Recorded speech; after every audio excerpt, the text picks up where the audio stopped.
bulan Ramadan ni bulan puasa. Apa benda yang nak diniatkan lagi?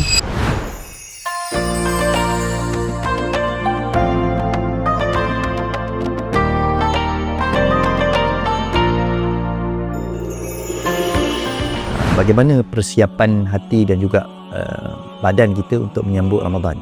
Sebenarnya yang paling penting adalah hati lah. Yang paling penting adalah persiapan hati kita untuk menyambut bulan Ramadan.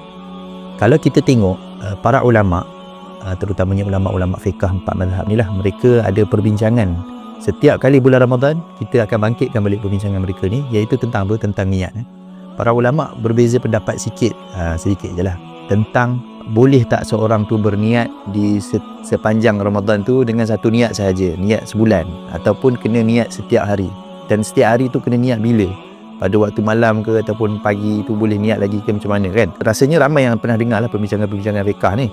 Cumanya saya suka membangkitkan semula perbincangan ni dalam bentuk persoalan. Kenapa dalam mazhab-mazhab yang 4 ni, mazhab al-Imam Hanafi ataupun al-Imam Abu Hanifah rahimahullah, dia kata cukup dengan seorang tu berniat sebulan. Dia berniat sebulan tu dah cukup dah. Tak perlu dia nak berniat setiap malam. Seperti mana yang diamalkan kalau di Malaysia ni, selepas solat tarawih ataupun selepas solat witir ni, setengah-setengah tempat imam tu ataupun Bilal tu dia akan sebut kan. Dia akan kata niat puasa esok kan. Dia akan sebut macam tu. Tapi kenapa Al-Imam Abu Hanifah dia kata tak apa, cukup niat sebulan saja? Ataupun Imam Malik pun ada juga yang kata macam tu. Sebenarnya kalau kita tengok orang Islam yang sedia Islam, bukan orang Islam yang baru masuk Islam, orang Islam yang sedia Islam, dah lama Islam, dia sebenarnya dah tahu dalam bulan Ramadan ni, bila saya tanya, kalau saya tanya kat mana-mana, saya pergi tepi jalan, saya tanya soalan, saya kata bulan Ramadan bulan apa? Orang Islam dia akan jawab secara automatik, dia akan kata bulan Ramadan bulan puasa. Kalau saya tanya kat orang Islam yang sedia Islam, saya kata bulan puasa bulan apa? Dia akan jawab bulan Ramadan. Jadi tidak ada orang Islam yang biasa ataupun yang waras, yang sihat, yang dah besar, dah berakal, yang tak tahu bulan Ramadan ni bulan puasa. Jadi automatik dalam hati dia ataupun di dalam akal fikiran dia, dia tahu bulan Ramadan ni bulan yang wajib puasa. Sebab tu bagi setengah-setengah ulama, apa maksud niat? Niat sebenarnya di dalam hati. Jadi dalam hati dia dah tahu dah bulan Ramadan ni bulan puasa. Apa benda yang nak dia niatkan lagi?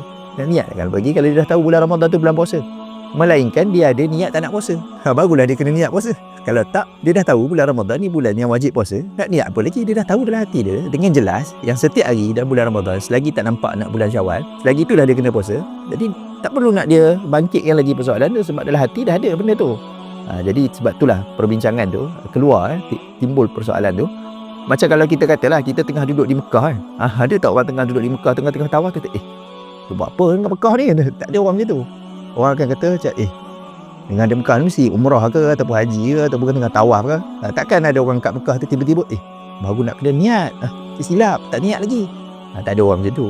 Sebab apa? Sebab orang Islam dia sedia maklum bulan Ramadan adalah bulan puasa. Jadi yang paling penting, sebab dah nama pun bulan puasa lah, iaitu kita menyediakan hati kita untuk kita meninggalkan makan, minum dan perkara-perkara yang membatalkan puasa.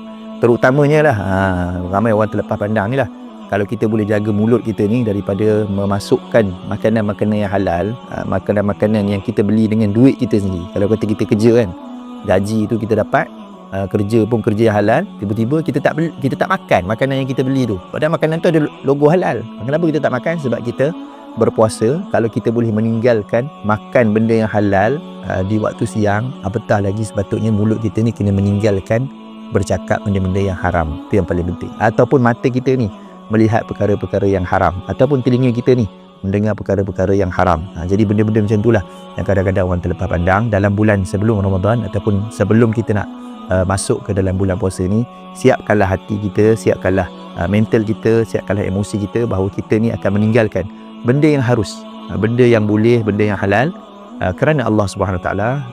Maka lebih aula dan lebih layaklah kita meninggalkan benda yang haram kerana Allah Subhanahu Wa Taala. Wallahu a'lam.